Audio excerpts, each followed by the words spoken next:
I was looking back through the emails and I realised that you first contacted me in February 2017, last year. It's a long time ago. So it's been a long time in the works, but we're here now. That's good. Yeah. Yeah, I'm really excited that you're up for it. Yeah, absolutely. Yeah. I'm this year kind of as representing kind of, well, this than last year, I suppose, representing me doing more collaboration, something I never really did before, and something I really want to do. I think early on when I started making music, I wasn't sure of what I was doing, so I wasn't ready to collaborate with anyone, I don't think. It's a fearful moment, isn't it, to take whatever you think you have to in front of someone else. Like. Absolutely. Well, this will be my third collaboration this year that I'm doing with someone, and working with someone in this way. And so that's really good. That's more than I've done in the last, 10 years. Yeah.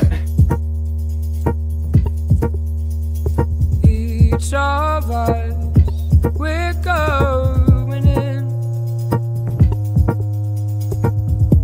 Even if we don't know how to swim, we're going in. Hello, welcome to episode 6 of Excuse the Mess. I think I can be forgiven for being really excited about this one, as it features the instantly recognisable vocal talents of Douglas Dare, one of my favourite singer-songwriters signed to one of my favourite labels, Erased Tapes. His music is dark, gritty, dramatic and emotive.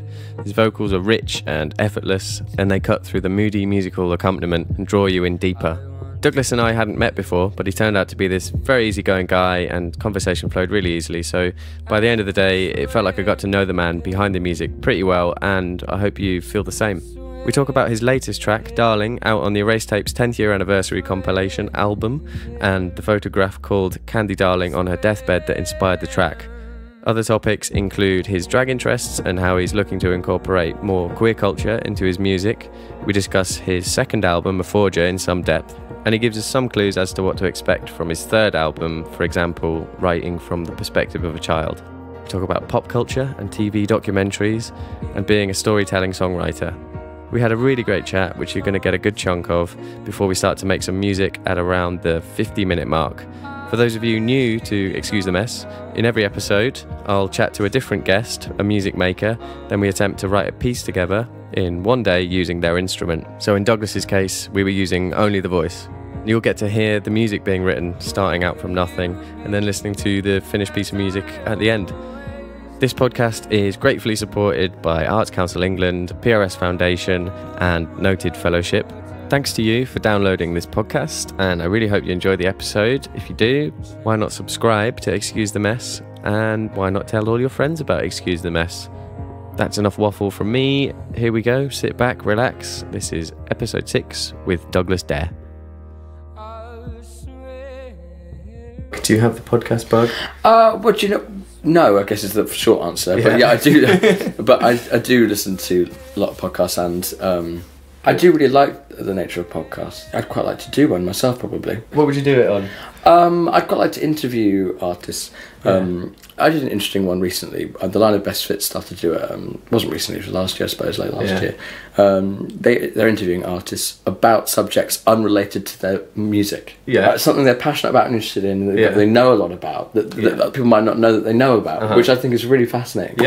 I can't steal that idea, but I like the idea of kind of incorporating that into interviews. So in the vein of Line of Best Fit, have you got any outside music expertise? Well, I did my podcast on drag.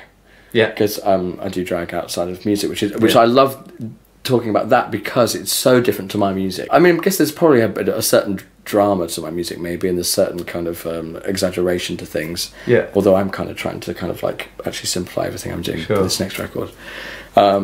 People are surprised when they meet me, actually, that I'm a lot more upbeat and kind of engaging. I think people expect me to be quite introverted and miserable after hearing my music, and so people usually think I'm quite it's quite different. And then the drag side of things is much more even amped up kind of fun. I just think it just reminds me not to take things so seriously. That's what it does for me. And my music is very serious, actually, to me, and I think it's totally valid as well to go, well, life is very serious. So I for me, it's really important now. Only once or twice a month, to be honest. Not something I do very regularly. I've been asked on a number of occasions just to go to things in drag, just to be there and just to talk to people, which is amazingly good fun. I have started, I think, to incorporate more kind of queer culture into my writing. With the first record, I did that not whatsoever. With my second record, there was a song called Venus on there, which was a reference to, I don't want to say character, real life person in a documentary called Paris is Burning. And then also this latest song that I put out on the Erased Tapes 10th anniversary thing called Darling, about Candy Darling. I absolutely love it. It's an amazing piece of music. Oh, thank you so much. The video went out only a couple of days ago, right? Yeah, that's right. Yeah. Carry on. Yeah, so that was another kind of, not a duty to kind of like incorporate queer culture into my music, but I felt so kind of interested in it anyway, and kind of felt like I wanted to contribute to it. And the thing with, on the last record, my song Venus, which was about this character called Venus Extravaganza. Yeah. Again, I say character, but a real life person. And she said in this documentary how she wanted to be famous. That was kind of like an ambition of hers. And of course she died, and very early. And of course she posthumously became famous through the documentary. Yeah. And I wanted to contribute even more by writing a song about her. I felt like that was kind of fueling it. And then the same with Candy Darling. She also, her ambition was to be a famous actress, and that was the goal. But I wanted to again write a song kind of for her. I felt like it was another kind of. Oh, and Lou Reed wrote a song about her. I posted it on my Instagram yesterday. Walk on the Wild Side. So obviously other people have already done that, but I felt like I was going to do more. I felt like she would have liked as much as she possibly could get. Yeah, you're doing her a favour. If you feel like you can bring your own thing to the table, your own perspective, then I think it's absolutely fine to do that. I suppose in some ways I am bringing more my drag or my sort of queerness into my music a little bit more. I have listened to that about 3 or 4 times now because I really do love it. And this morning I listened to it again and looked at this picture whilst listening to the music, and it did really change the whole experience. So I'd recommend people do actually like load up the picture, listen to the song, because there are some literal things that you're observing, and then sort of just an outpouring of emotion. Yeah, exactly. I think I'd read that she had sort of like done her makeup for that picture, and she was dying there. It was not just her, not like a glamorous idea of a deathbed. She actually is dying. And she looks beautiful then. I love. So I've always had a fascination with death and beauty. Like, I'm surprised I'm not one of those people that puts makeup on corpses. What's that job called? What's it called? A mortuary makeup artist, apparently. That would be another career for me if I wasn't scared of dead catch people. Up with you in a few years. See what you get up to. Because it just fascinates me, and I think that's that image, and that's why the main kind of lyric in the song is "No one does it like you, no one dies like you." Yeah. Because it's like to die like that. I mean, says everything about her. Yeah. That it's all. The fame, even at the last moment, is still the most important thing. Right? Yeah. I know that she'd painted her own face, and in drag we always say you paint your face, you don't say put makeup on. And I also like the idea of painting your face because it kind of implies that it's kind of like a canvas that should be covered, And of course she was hiding how ill she was with her makeup. Yeah.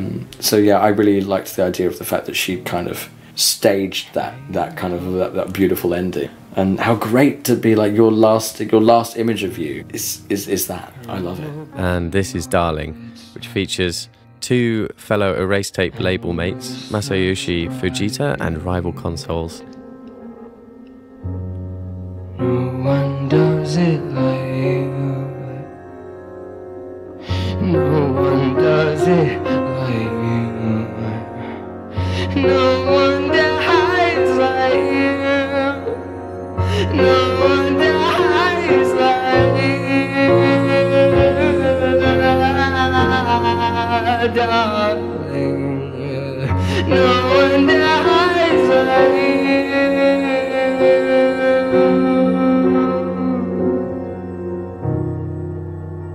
Black and sockets, did you paint them yourself?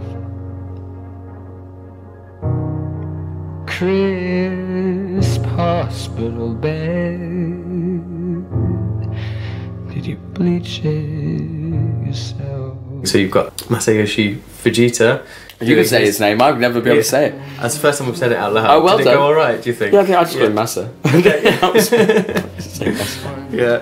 He is brilliant and does very stripped back vibraphone. Yeah, he's bowing it. Yeah, it's amazing. And you've got Rival Consoles, who's a genius. So is this kind of a hint of what is to be expected in future writings? Maybe. Well, I would like to collaborate with actually any of the artists on Raised Tapes. I actually, it's one of the, I was a fan of the label before I signed to them, and I loved all the artists, and so that was really exciting to be able to work with any of them. They're really great at actually putting artists together. Although you see it so much, there's cross collaboration between all the artists. More than other labels, it seems like the whole roster could be on an album together, and we've done, and obviously they do it every year. They put us on an album together, and it works. It seems. Obviously, there is. It has become more varied, I think, as time's gone on. Maybe some of the artists have gone more electronic direction. And of course, when they signed, well, Peter Broderick was doing some vocals before I signed to the label, but not all that much. And then I came on as the first all vocal artist. The next record, certainly at the moment, I want to be very simple. I don't at the moment envisage collaborating with other musicians, but who knows. So are you thinking of pianoing it up? Every album, I think to myself, I say every album, I've only done 2 so far, but even with the first one, the second one I was like, I'm not going to play any piano on this record. I thought, which was stupid. It was like I was reaching for something way too far, like, away. But with this record, again, I think I thought, oh, maybe I won't use the piano. But I want to. I love the piano. Of course. I mean, no shame in using it forever. But I did think yesterday, I was just in Barcelona on the weekend, and I was listening to some harp music, and I was like, harp. I'm gonna buy a folk harp, a small harp, and I'm gonna like tinker around on that, and it's gonna be great.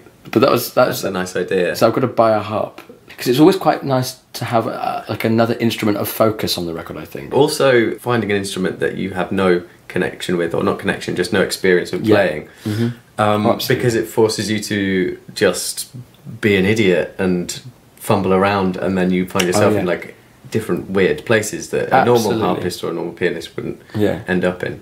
Absolutely, and I hear people who play the piano poorly, and I hear them play, and I go, oh, I wish I could play like that, which is so bizarre. But I mean, I'm not the best pianist by any stretch of the imagination, but I have gotten to a stage where I'm good, and my hands go to the same places often. And so something I did when I was at university was I decided, because I was doing, I came before that, I was doing my grade 8 piano, and I was playing all these intricate pieces and amazing technical things, and I went, no, I'm just going to play chords.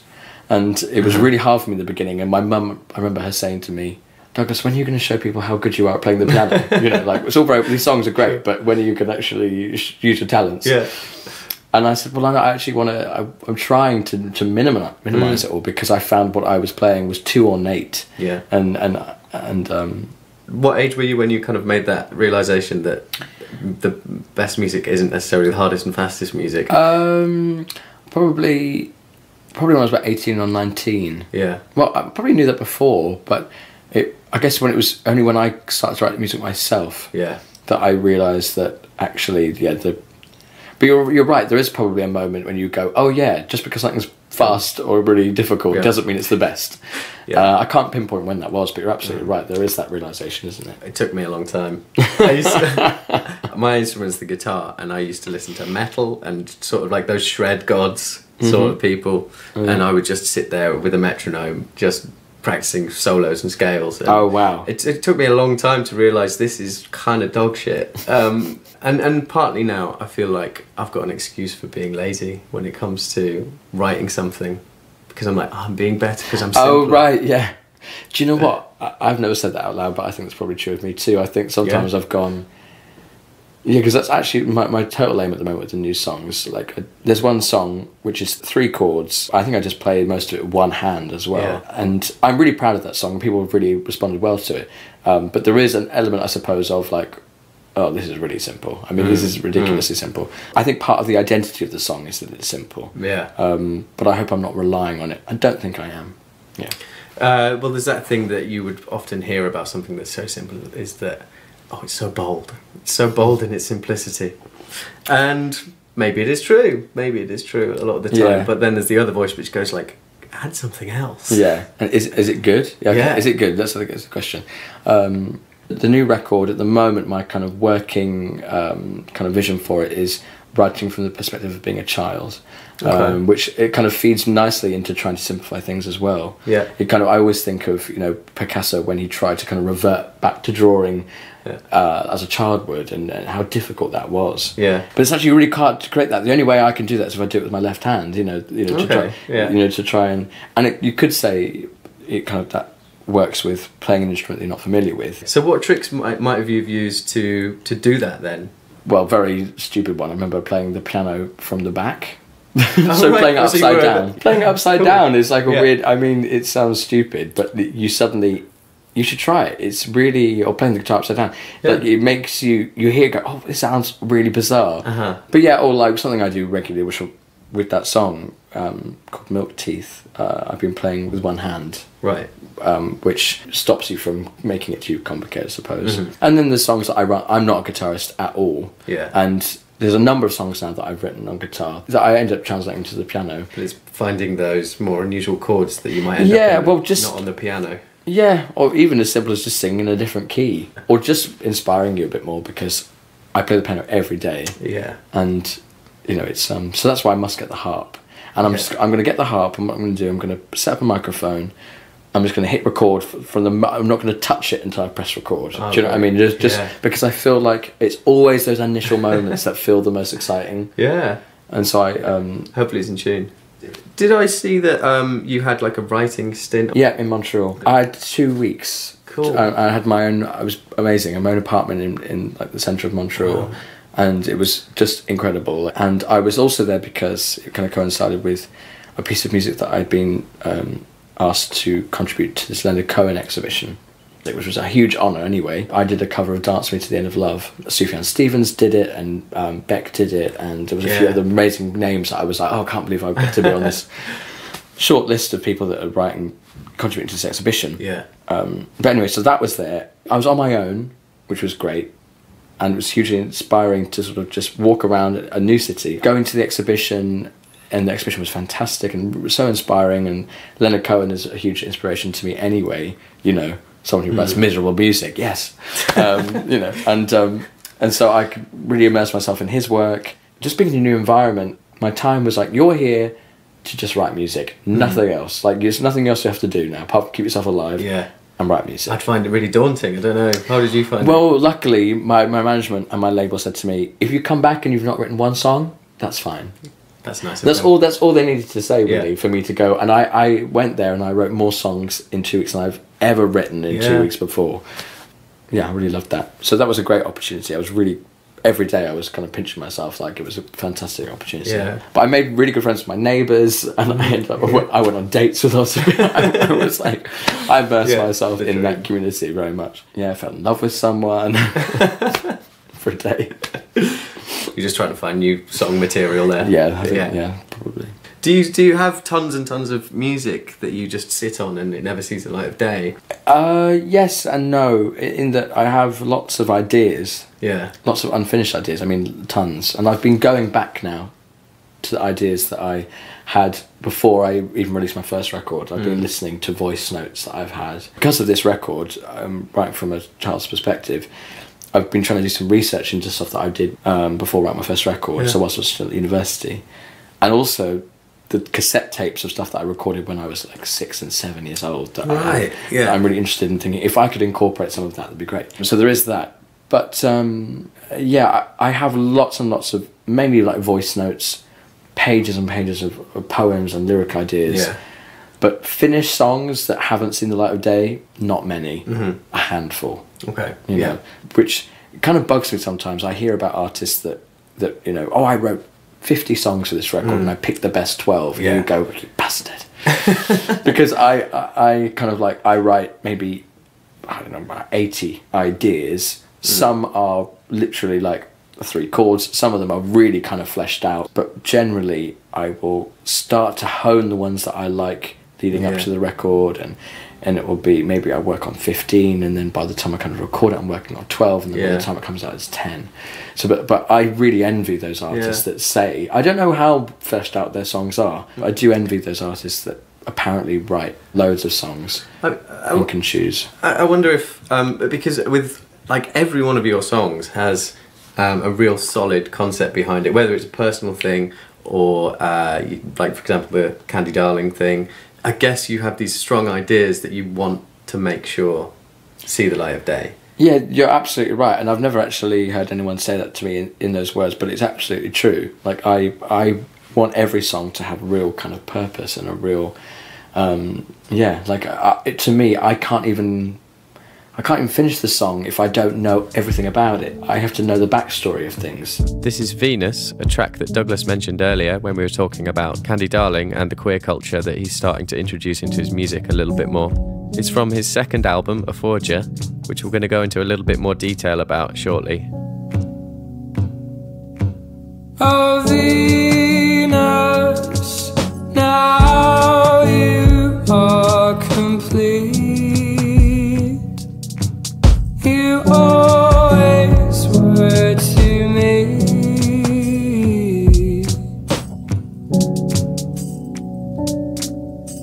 Found underneath the hotel bed after 4 days. Someone said you were so pale and beautiful. If it's alright with you, I'm going to stop the podcast for 1 second for a bit of shameful self-promotion. I've got a gig on the 16th of June at the Jazz Cafe in Camden.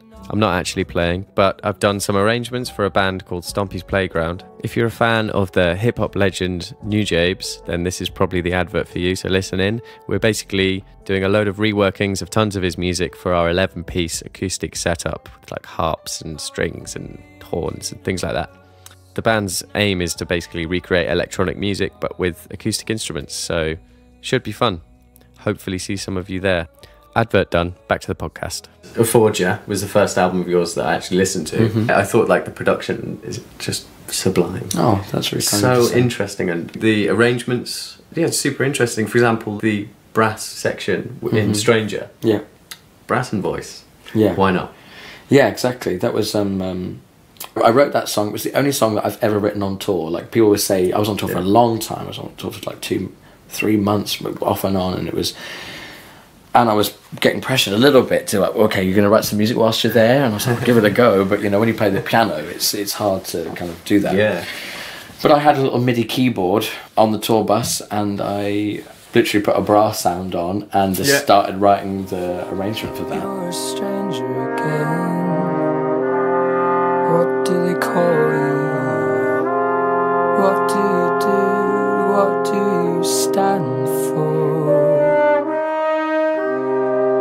Your face has changed. Your body used to belong to me. Now I'd look away if you took your clothes off.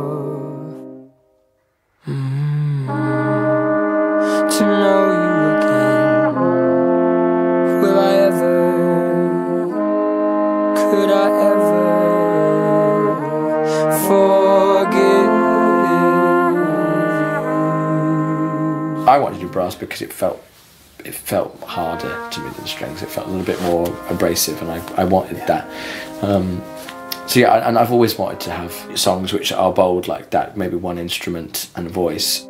Every record that I've done, there's been a song on the first record that I think kind of inspired A Forger, and I think maybe something like Stranger might be the song that's inspiring the next record. Okay. It feels like, and I hear this in other artists as well, I listen back to their work, and I often think, take my favourite artist, PJ Harvey, who I absolutely adore.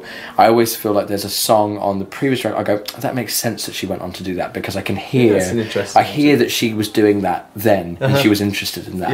Yeah. She made a whole record where auto harp was the focus, and she used auto harp 5 years previous on another record, and I was like, oh yeah, I can hear that she was interested in that, and here you go, she's now exploring it fully. So which track in Whelm you think led on to A Forger?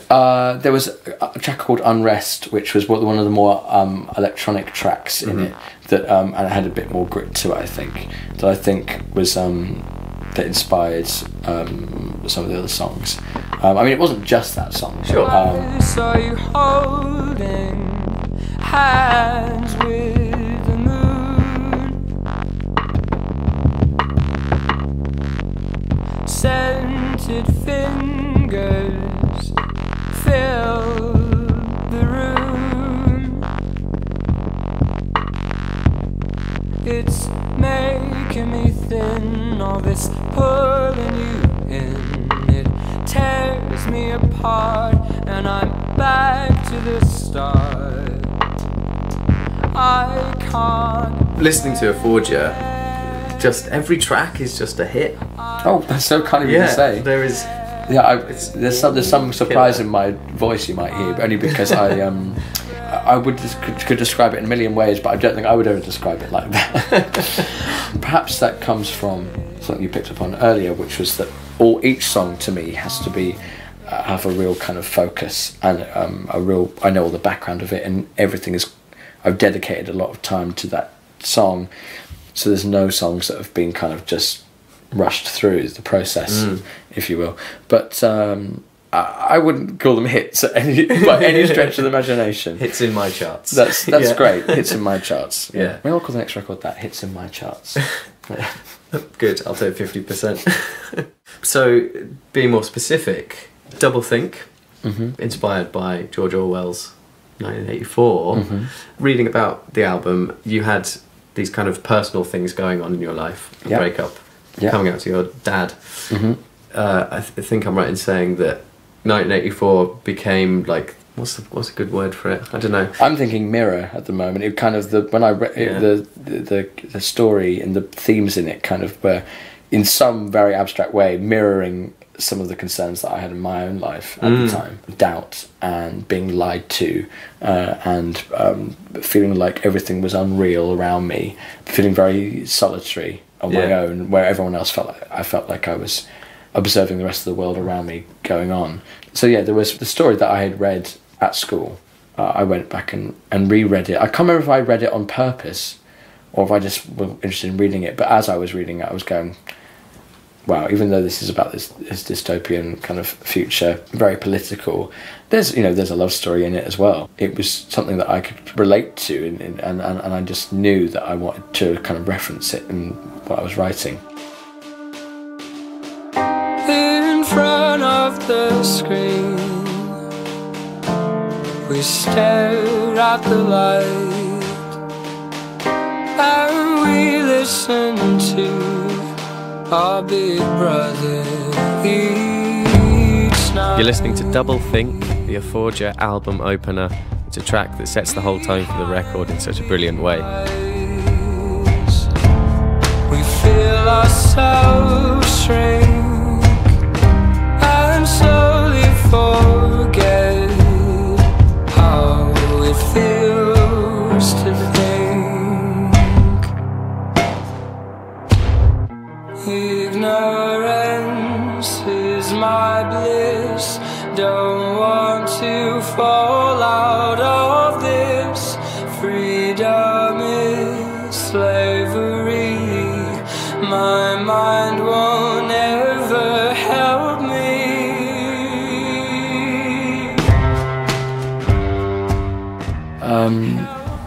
I had a thought then and it's gone. I had a new thought. Go on. New thought. What was my new thought about it?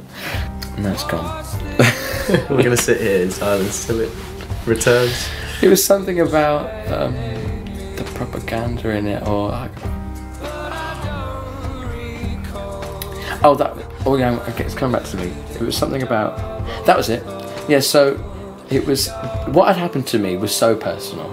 Everything that happened to me, coming out to my father was a huge personal issue. I tried to write songs about that countless times, a lot of times, and it never felt right. And then I'd also, the breakup was also a hugely personal thing that I was embarrassed about. I'd been cheated on. I felt quite shamed and all these things. And in a way, I wasn't ready to be as vulnerable as writing so openly about it. Writing Double Think was a gateway. It was kind of, I was hiding behind 1984 in a way, which also mirrors the story as well. This kind of, a forger meant being, in some way, it was a word that I made up to mean being a forgery, to being someone who creates something that's no longer real. And it all was mirroring itself. It was like an infinity mirror. It was all going, the word was made up, wasn't a real word. That was a fake word. I googled it, like definition. Yeah, it's a fake word, but about a real thing. And then and the word that I'd made up was about making fakes. And then me writing the song Double Think about, you know, not knowing what was real and being lied to, and the whole 2 + 2 = 5. And then when I finished the record, I was really happy with it, but then I had this whole kind of period afterwards where I felt like it was inauthentic in itself. Yeah, and I grew to really dislike the record for a long time. Once it had been released, or is this pre-release? Once it had been released. Really? And then interesting. And so it all kind of mirrored itself, if that makes sense. Yeah. In all of the songs, this whole running theme about things not being true or real, or suddenly I didn't think the whole record was true or real. Oh Father, I want you to be there. I want you to cheer us. I want you to be fair. I want you to love him as much as I do, for he is my lover and a son to you.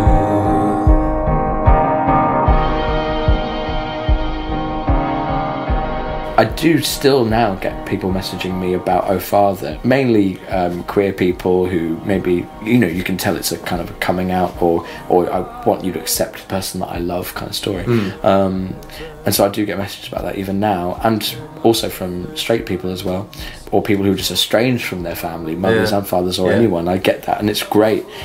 Thankfully, my relationship with my father is kind of completely, that is been and done, that whole kind of storyline, which is great. For a bit of context, a lot of the lyrics were taken from an actual conversation that you had with your dad. Yeah, when it came to me telling him that because I didn't tell him I was gay, I told him that I was in love with someone that happened to be a male, and his response was, "I'll never accept that." You know, so that was that's a really strong thing to say. Yeah. But so I referenced actual lines from the conversation. So how did he respond to you writing that? Yeah, the song. I finished it, I recorded it, but the record was done, it was mastered, and I was like, I need to send this to my dad. Yeah. It's going to come out. It's going to come out. Oh, yeah. Pardon the pun. Pun intended. But anyway, I sent it to him, and just that song, and I said, you know, this is my song called Oh Father. Obviously about you. What do you think, you know?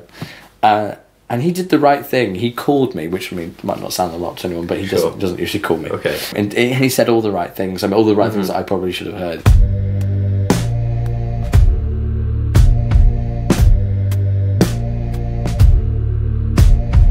This track's called New York.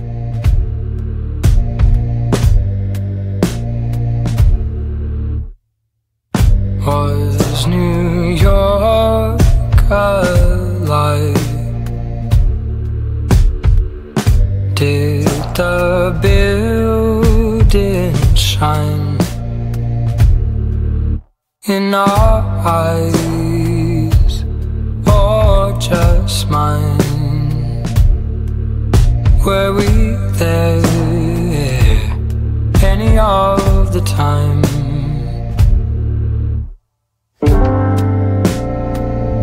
Just gonna skip along to one of my favourite bits. Will I ever love another, or is this forever?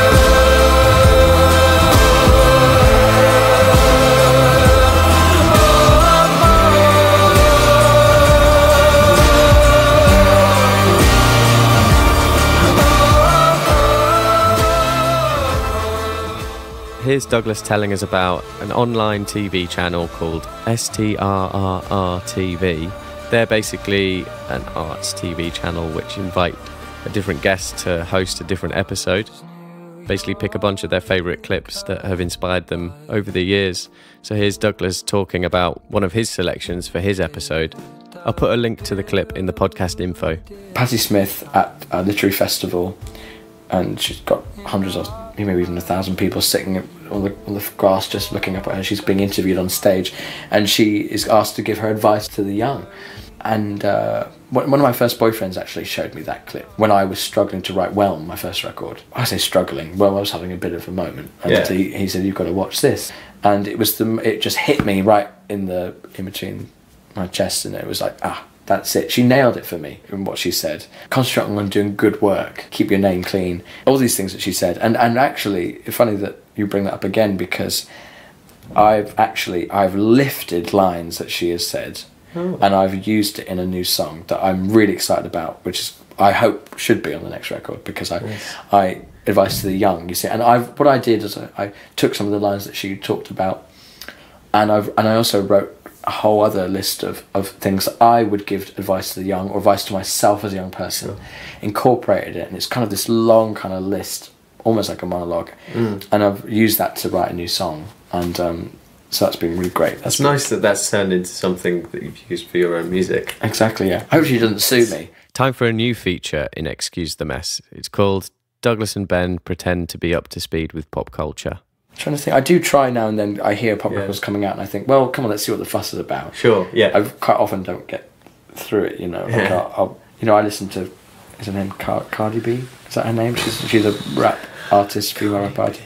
God, I really don't, not sure. We're not sounding down with the kids. We're not at all, but I know that she was the first female rap artist to have a #1 on the Billboard charts ever, or something. Yeah. And so I was like, I better listen to that. Sure. If that's if that's a thing. Yeah.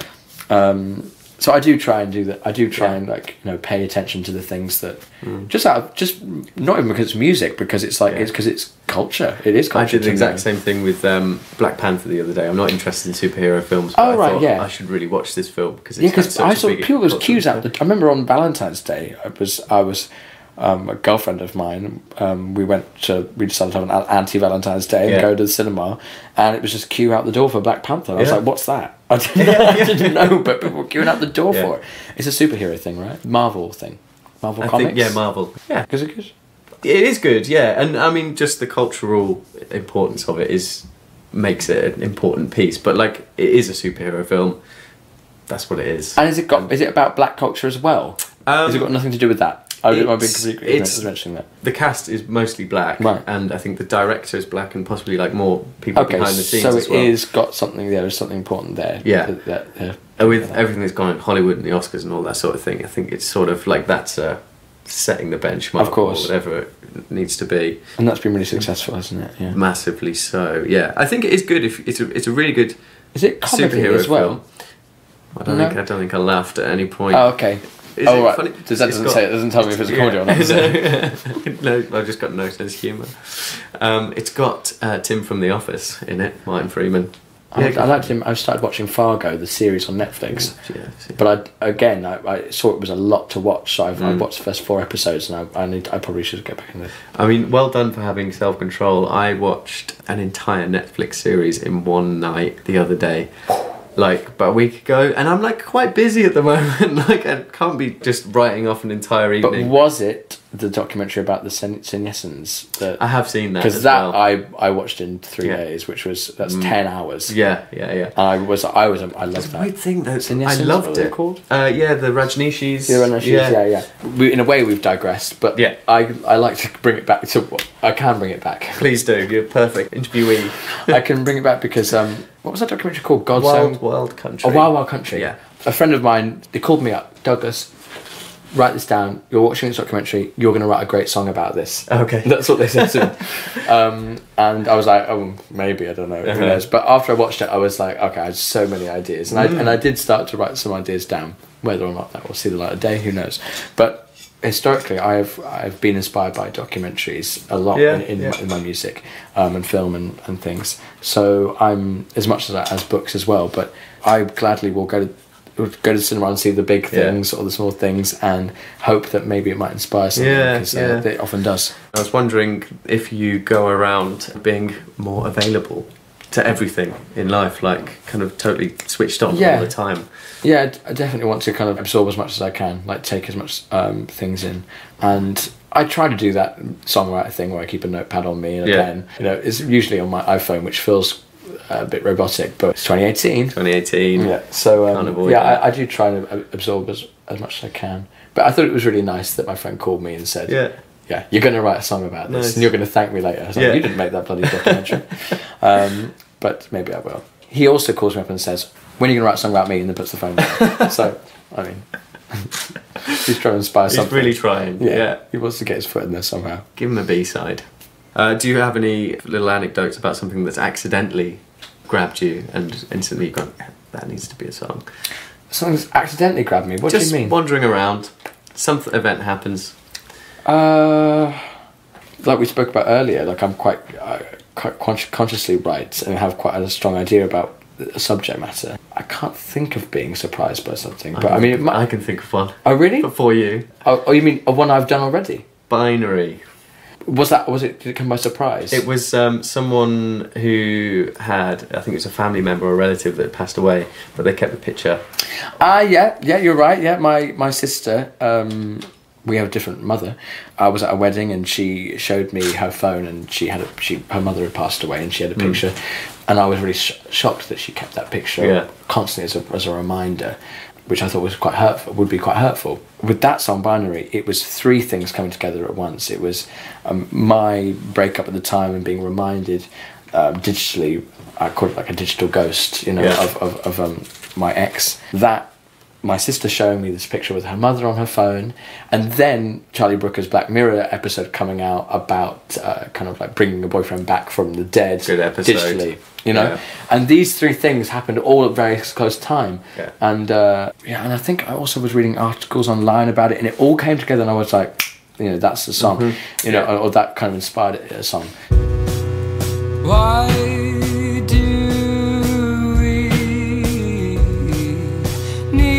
to pretend? I'm sure you've worked it out, but this is Binary. I see you at the start of my day and the end.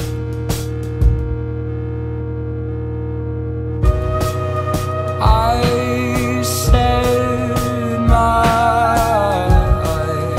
final goodbye, but now you come back on my screen each night. Because the song already is in two parts. It's binary and binary coda. Well, I call it binary. Like that. I call it binary coda. Because there's this cliff edge in the track, right? Exactly. Yeah. And originally, I think on the album, I wanted to have its two separate tracks next to each other, binary and binary coda. In the lyric book, I have it separately, binary and binary coda.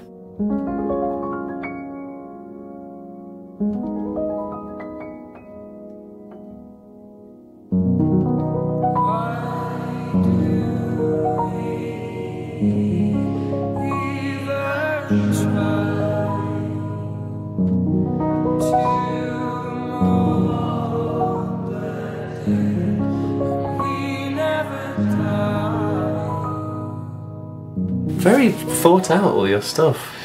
Yeah, I think it's a lot more thought out than people would ever realise. I think I delve into every song, every lyric is kind of like, I have to have a kind of, there's a story behind all of it. It's like doing an fine art dissertation. There's a reasoning behind the reasoning behind the reasoning. It's really great, which is a shame that some people will never quite understand. But is it more for you? Is it? I've been, I said to you earlier, I don't usually explain my songs, but I've kind of been taught. I feel I've kind of been influenced to not talk about my songs. I've been kind of influenced to be like, well, your songs, I believe this, your songs should stand up on their own without any explanation. The song is the explanation, But at the same time, there's a part of me that would just would love just to explain everything and be like, hey, but you know what? This geeky thing about this and this geeky thing about that.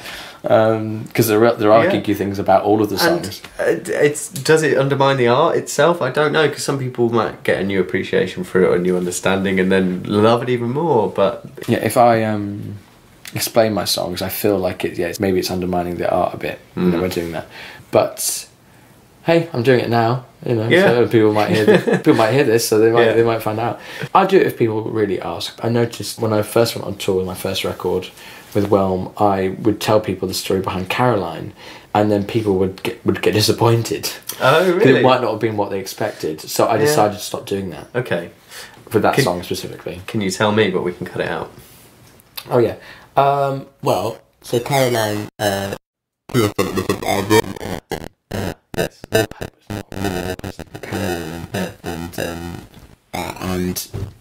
it's nice that you can turn something that is someone else's story and make it your own, and then people assume that it's your story because you clearly get connected with it so much yourself. With my first record, and in some ways I did this with my second, I didn't feel able to talk about my own personal experience. I mean, I was writing songs when I was 18. I felt I was very emotionally immature in a way because I hadn't yet come out at 18. I hadn't accepted myself for who I was, and I didn't feel like I'd had the emotional experience to write songs. The songs that I loved and listened to felt like it had such depth, and I felt, okay, I'm going to be a storyteller. I can be a storyteller. So, you know, that's what I did. My first record was stories in the most part. And then again, you know, I mentioned earlier with Double Think, kind of hiding behind 1984 a little bit because it was such a personal thing for me, and I still was reluctant to be like, this is about me. And by using 1984 or by using Oedipus Rex, I was able to kind of communicate my own ideas, but through the veil of a story. Yeah, wow. That's a good little soundbite. Just because I'm going to forget, I might have a good story for you. My granddad. Do you want to write a song about it? Yeah, well, no pressure. Possibly, yeah.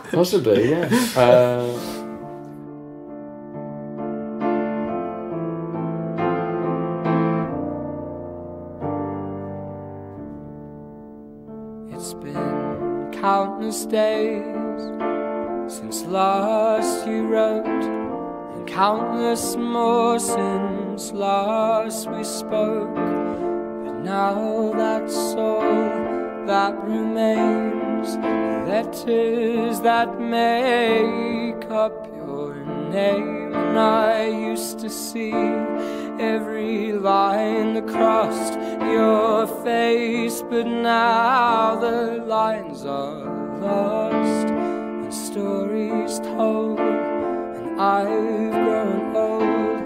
Let me read again the letters that you sent. Caroline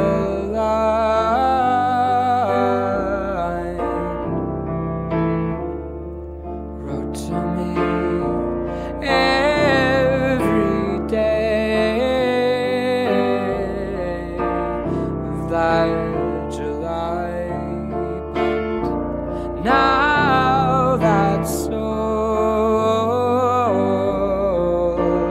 I have left, just 31 pages. Yes, there's 12. Let's just set up, I reckon. Partly terrified, partly excited about trying to make a track with... Oh, I'm terrified. Yeah, absolutely terrified. Just the voice. No, well, it doesn't have to be just the voice. We maybe use... Yeah, it does.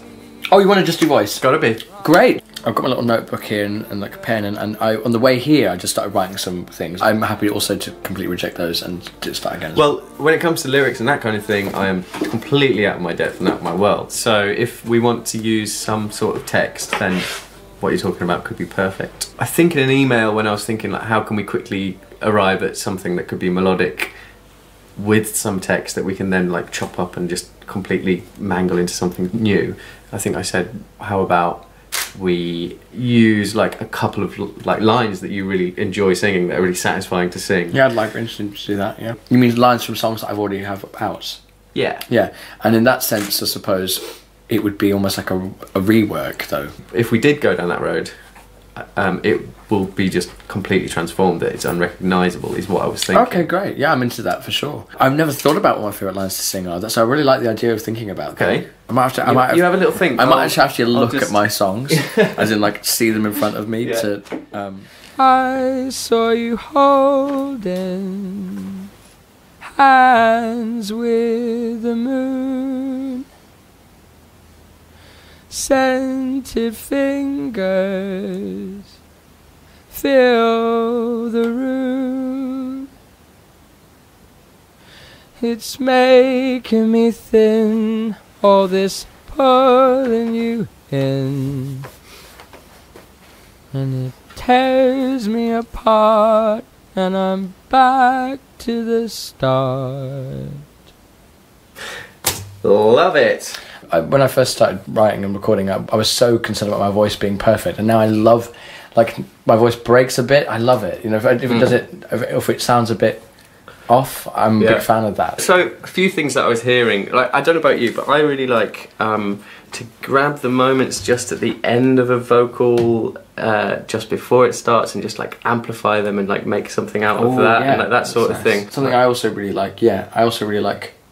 I love not my breath. I love one's breath. Yeah, I love I think that's so percussive in itself, and I think to highlight that, I'd love to compress. I've not done that in my music. We're going to do it today. Far. Yeah, but I'd love to do that. Kind of use the breaths as a percussive element. Yeah.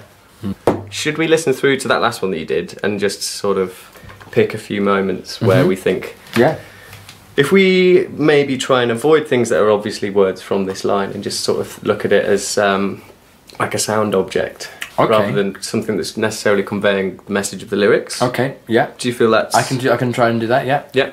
So so when we listen to it, we're going to try and pick out a moment in it, or... A few little bits where it's like, okay, there was a great breath there that could be turned into something rhythmic, or, you know, that if we loop that tiny section, we could have... Got ya.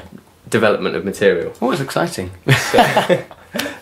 I saw you holding hands with the moon. That's like an out breath there. I like that. Same. And that in breath as well that follows it. Was that I missed it because I was talking. Yeah, that's the one. Those are the two. Yeah, so I really like the out breath and the in breath. Love those as well. Everything else was absolute trash. Kidding. All the singing was shit. All this pulling you in. Okay, right. So that thing I was talking about, where the pitch drops down, it's like so subtle. Just on this line here. Oh God, it's on you. It's on you. On you. Let me hear it. Pulling you in. Oh, that. Yeah, it's amazing. Yeah, you're right. Well, that's a really observed thing. You really zoomed in there. Can I hear it again? Yeah. Pulling you in. Yeah. I think let's use it. Let's use that. You. I like chop stuff up. Absolutely. Let's quartet that shit right up. Yeah. Appalese it. Yes. We should use the T's maybe, so we can have something nice and percussive. Yeah. I mean, that's nice. Yeah, cool. Could use both maybe. I'm slowly seeing what your vision is here, and I like it. Hopefully it's a shared vision we can both... I don't want to dominate the writing room here. No. Do you want to put these together at the moment? Obviously they're all separated where they are. Yeah. So... and loop them. Send you to... Right. I can already hear how this could turn into some Philip Glass moment here, so you can hear kind of the elements of it. Stagger in stuff. Yeah. Great, man. Okay, let's do this. What should we have as our first element that we hear? And you, send you to... I'm just thinking about the very beginning now. At the moment, they seem to come in quite soon after each other, and maybe there could be a bit more space before they start to pick up the momentum. Yeah. Do you like that? As that's gorgeous. It leads in. Send you. And then maybe we have another one of these. Nice. I've never tried anything like this before, so it's just... Have you done this before? I like chopping vocal sort of things. Great. Yeah. You look pretty quick on the old mouse there. The old mouse. Skipping along to where things were a bit more developed. And you.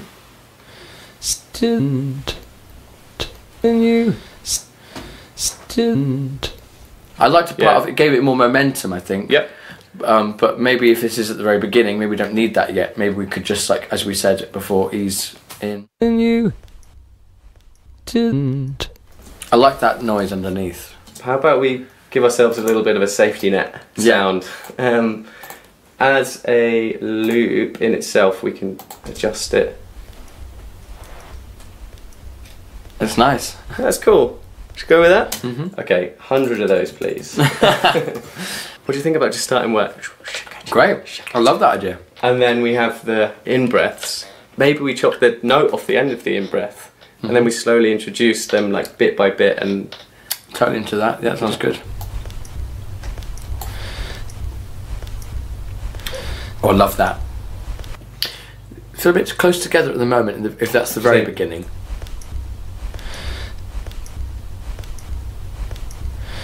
That's brilliant. That's perfect. Lose the fourth? And I was already like, oh, that felt like an unusual bass. I already was up for like it to start to kind of be more predictable. Okay, cool. I mean, but yeah, man. And here's just like a happy accident that we found. Listen to this little dropout.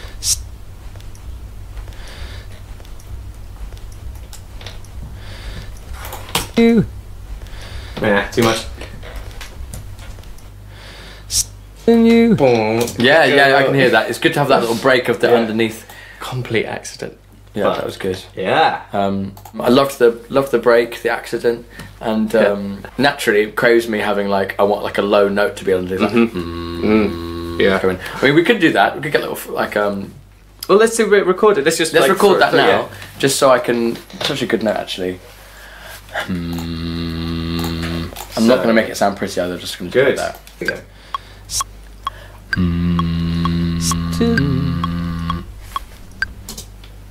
Sounds a bit ridiculous right now, but it was just an idea.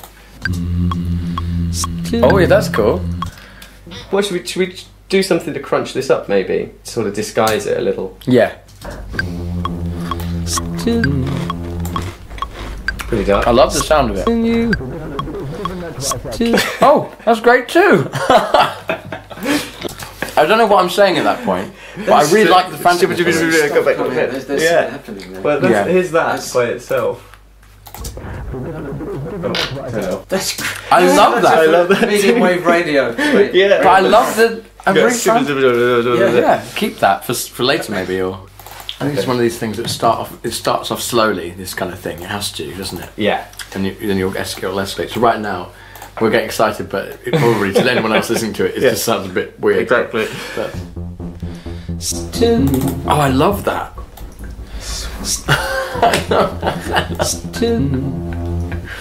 The one thing with doing a low frequency is when you ultimately then take that away, you miss it like anything. Yeah. So part of me goes, well, do we want it to have it now? We might want to save it for later, but we'll do it now.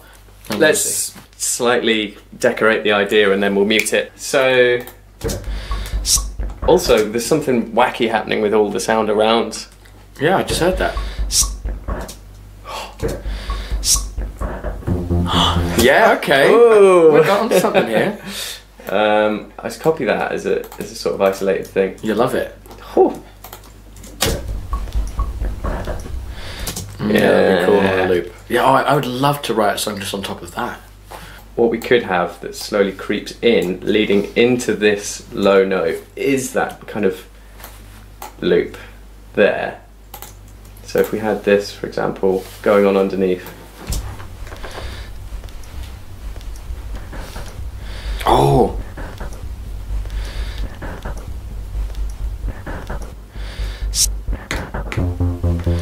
Like that. Yeah, I like I like it. I wonder where we'd have to have them every time. Okay, should we just try every other? See how that feels. Yeah. Okay, I like that a lot. Probably time for a little refresher of where we're up to.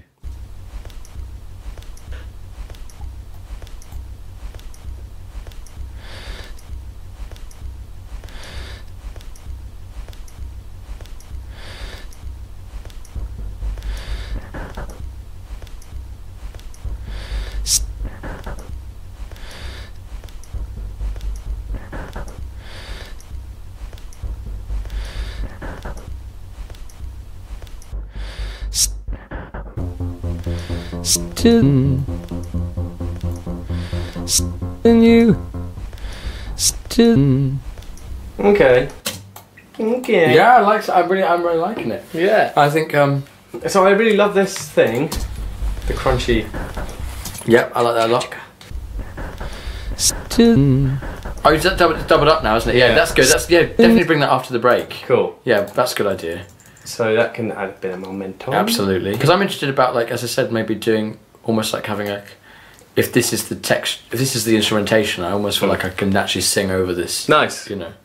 Let's develop this a bit, just as in, like, we'll get something where we can loop it, and then maybe set me off on a little bit of, like, improvisation or, like, trying something out. Cool. Yeah, I'd be quite also interested to maybe experiment with a bit of my range, because I never do that usually. Okay. Yeah. I never sing in falsetto in any of my music, really. Just before Douglas put down some vox, we went back and chopped up a bit more of that very original vocal line and put it into Ableton's drum rack, and then just sort of like messed around with that on a keyboard with tiny little snippets and little loops of those snippets.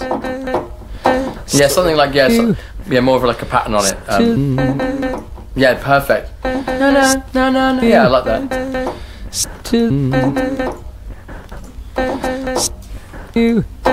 Oh, fuck that one. I like that rhythm though. It was quite nice because it was off. It was like, no. Oh dear. So let's loop what we've got, but stagger some stuff. Yeah, and maybe bring the t in or something, maybe? Yeah. Forgot about this completely. Could have two of those at the end. Yeah, I'm into that, yeah.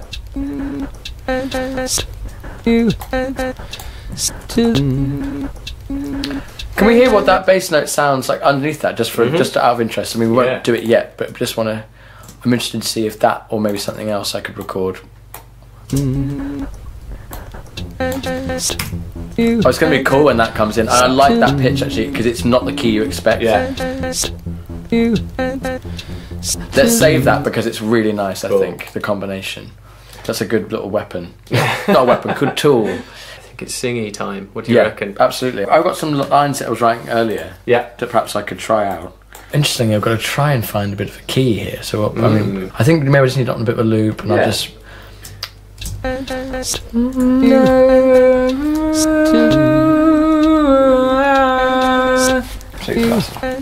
Great. Squeaky.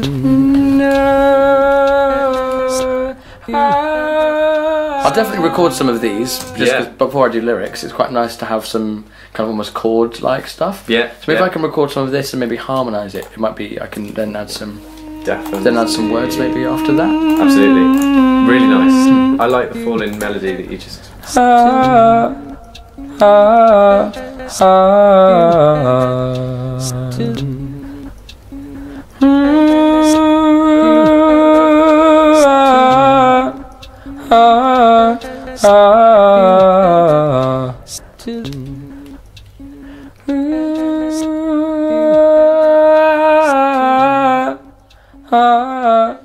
I know that I wasn't doing it in time with the loop, but I mean, I was doing it in time with the beat that we've got, but I wasn't doing it in time with the loop. I don't think that's a problem in any way. No, good. Okay, good. Maybe can you immediately run me over that, and maybe I can try to harmonise with that. Yeah, great.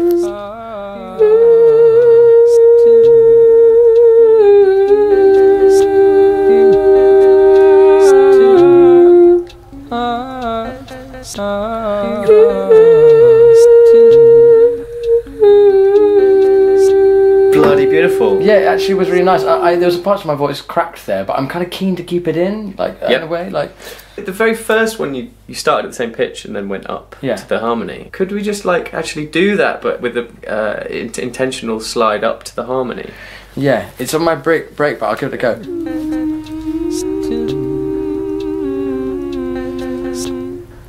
I love the harmony. I would never write this normally. I would never sing these tunes normally. So that's interesting. Okay. And I would never sing this part of my voice because clearly I can't. So this is good. I'm liking it. This is like the harp that you want. Time for some of the lyrics that Douglas scribbled down on the bus over here to ETM headquarters. It's me, I can't sleep. It's me, I can't sleep. Nice, like it. Well, if you actually move it down into your comfort zone, then we give space for the other stuff, which means we might be able to keep it in there as well. Yeah, I see what you mean. Yeah. So, good idea. Cool. Yeah. Here you go. It's me, and I can't sleep. Let me stay with you. I prefer to stay up, not sleep, not read, just stare. It's me, and I can't sleep. Let me stay with you. And I was too hot. Can I stay with you? was just trying some things out. Some of it sounded good. Yeah, really good. Some of it not so much. So maybe we can go back and I can listen to it and maybe go, oh, I like that. Yeah, definitely. And you could also say what you thought was good. Loved everything. Now, there's a funny thing, right? You know, when words, you can hear them in different ways. Yeah. It sounds like, you know, in Captain Hook, you know, Smee. Oh yes, Smee. It's Smee. It's Smee. Am I saying it's Smee? It's not. Oh no. Smee. It's not a problem. Smee. What about Smee? And he goes, what about Smee?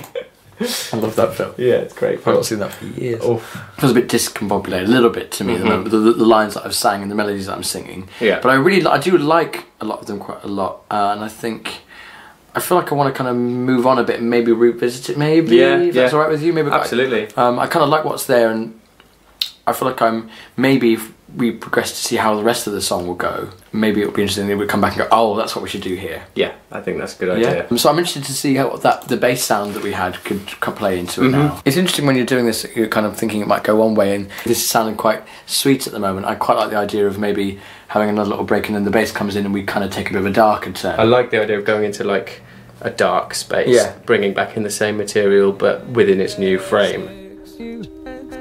I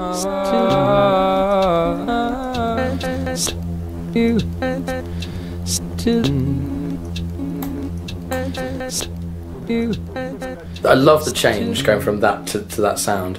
When the bass part comes in, again I feel like maybe I either wanted a gap or I just wanted the bass on its own for the first bar and then the loop comes in, or something to just make the change between a bit more clear. Yeah, I had a similar thing about that transition, and I thought maybe one solution is within this texture there's like a really high. I wonder if we can find that, take it out, isolate it, EQ whatever frequency that is, and make sure that it's like a nice rhythmic thing. That might help us, because if that kind of comes in through when the lyrics come in, and then it sort of reaches its peak just at the end, and then we drop off into that, and you've just got like high, low, empty space in the middle. I think it's great that we've not used any instruments, only voice. Yeah, it's amazing what can be done. Like, yeah.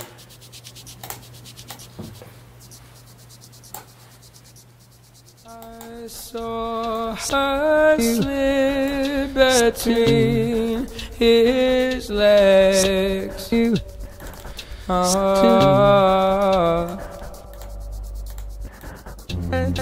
really like this, and I can see that a nice transition back after this section we're going into will be to go back into what we've got, and I think it'll be quite satisfying. Yeah. What do we do here? Do I sing some? What's your instinct? Yeah, I kind of like the idea of maybe just having that pedal note underneath, kind of like we're all suspended in this kind of like weird bit, and then you come back onto the na na na na. So maybe I should try some other vocals that might feel like clashing, maybe. Yeah. If you play it, maybe I can try something. Yeah.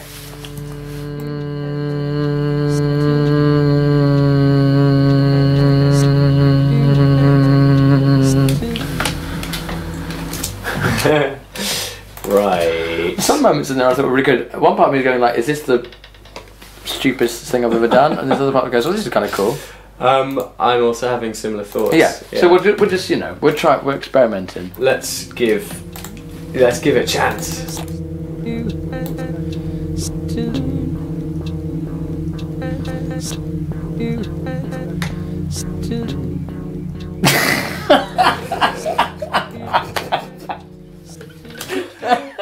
Maybe I could do something else in this section. I mean, maybe I could try. Well, something I heard Hattis do actually. Hattis note that she was doing this thing where she was kind of like whispering this fast speech over something. Okay, yeah. And that was kind of like. Yeah. Okay. But it's kind of a nice texture. How fast can you read? I can read fast. Just give you something. Perfect. This is good referencing things. That was me just passing my copy of 1984 to Douglas, so he's got something to read from.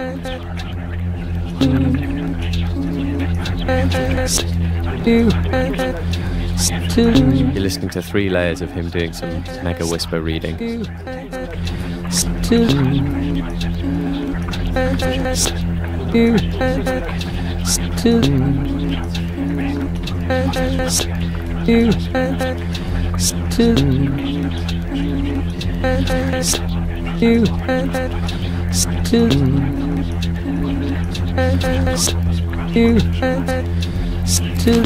Well done.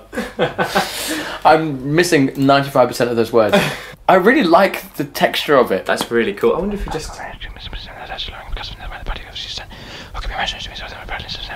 The bit I was reading was fantastic. The only recognised purpose of marriage was to beget children for the service of the party. Sexual intercourse was to be looked at as a slightly disgusting minor operation, like having an enema. Maybe that's a texture and there'll be something else. Yeah. I mean, a part of me feels like I could bring this back into sort of realms of more normality if I sang just one line over this bit. Yeah. You know, I could try that. Just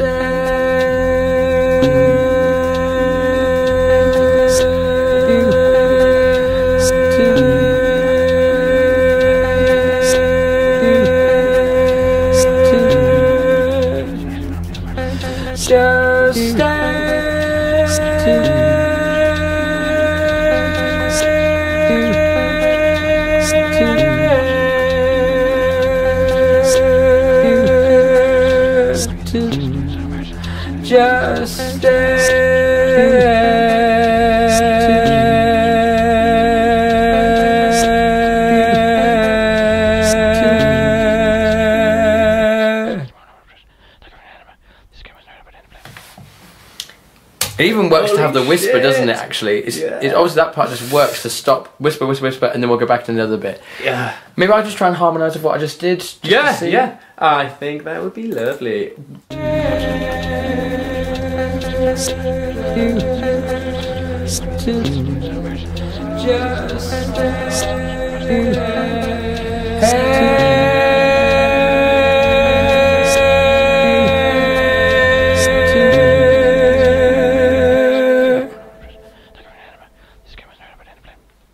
I love it. I'm loving it. Do you like it? Yeah, absolutely. I love it.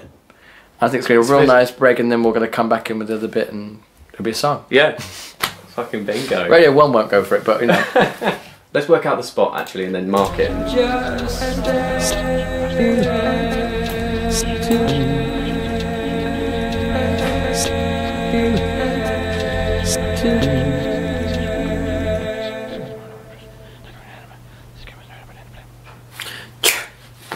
that feel right? Does that feel right to you? That felt good.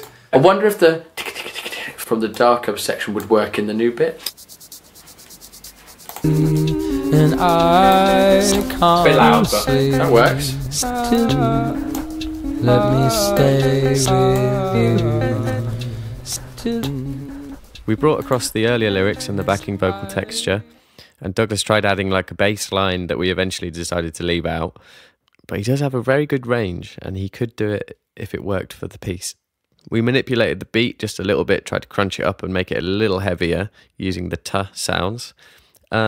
And then the final touch that we wanted to do is actually throw in some more sort of backing vocal layers, but ones that are a little bit more rhythmic. Douglas also suggested that it should kind of just get chaotic and a little bit overwhelming, like it's almost a little too busy.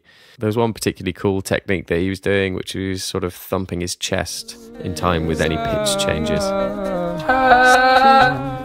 It's me, and I can't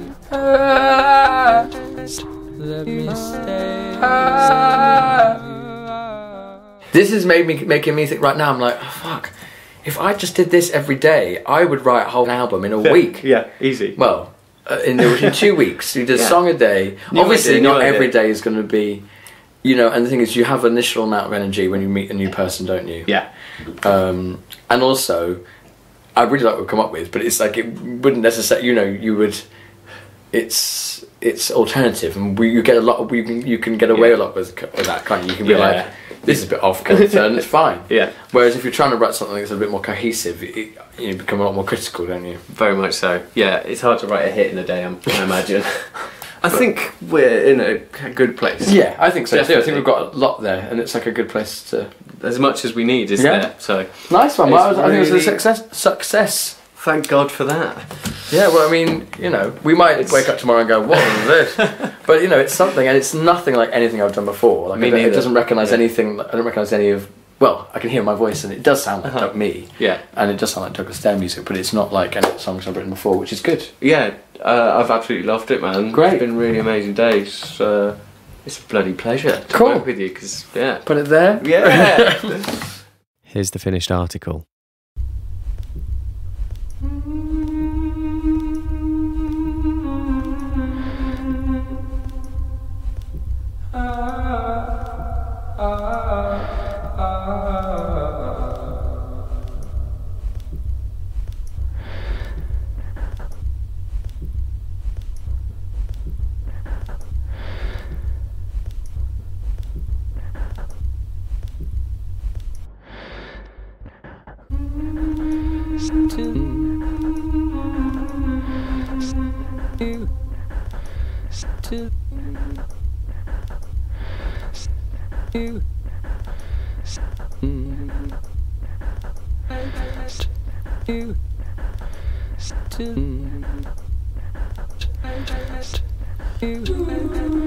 It's me and I can't sleep. Let me stay with you. I prefer to stay up, not sleep, not read, just stare. It's me and I can't sleep. Let me stay with you. The night was too hot. Can I stay with you? What would happen if I saw him again? I saw her slip between his legs.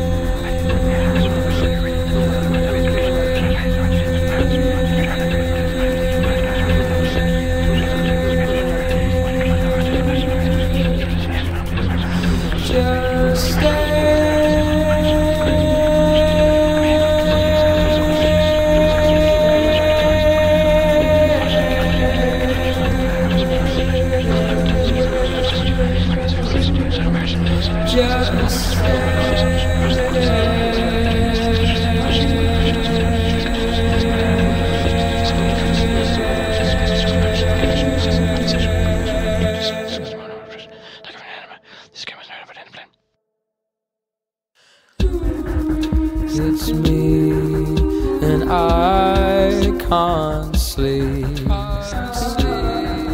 Let me stay with you.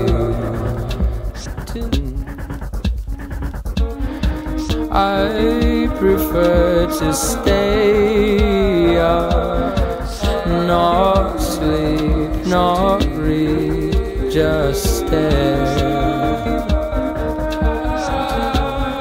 It's me and I can't sleep. Let me stay with you.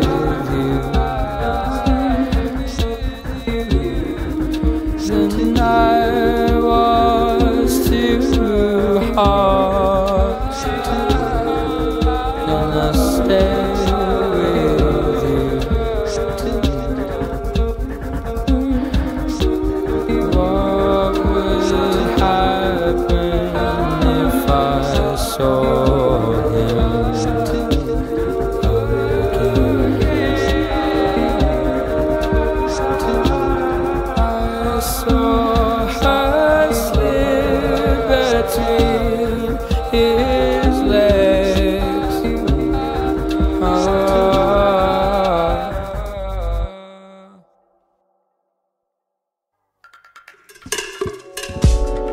hope you enjoyed listening to that track and our ramblings throughout. Thanks so much for downloading this episode. If you really like the podcast, you can rate and review it on iTunes, and do remember to subscribe and tell your friends. It's very helpful for getting the word out about the podcast. A huge thanks to Douglas for being an incredible guest and bringing along his amazing voice so we could make some music together. It was really interesting talking to him, and his time and company is much appreciated. You can keep up with all of his news at aforgia.com, which is his website. On Twitter at Douglas Dare, Instagram Douglas Dare Music. He's also on Facebook, so lend him your ears and look out for some new music in the not so distant future. You can keep up with Excuse the Mess on Twitter at ETMPod and Instagram ETM Podcast. The website is etmpodcast.com. Also on Facebook. I'll put plenty of links in the podcast info to things referenced in the episode. And again, thanks to you for listening to Excuse the Mess. I do hope that you come back for more. This last music in the episode is Greenhouse from Aforgia. Take care all. I'll escape to the light of the night. I'll feed on all the air I like. I'd rather stay out in the greenhouse. Greenhouse, greenhouse, greenhouse. Greenhouse, greenhouse.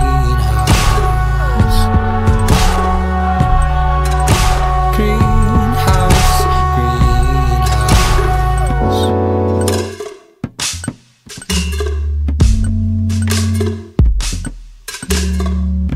I don't feel the need to kiss you on the mouth like this, can't you see?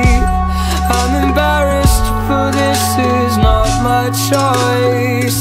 I'll escape to the light of the night. I'll feed on all the air I like. I'd rather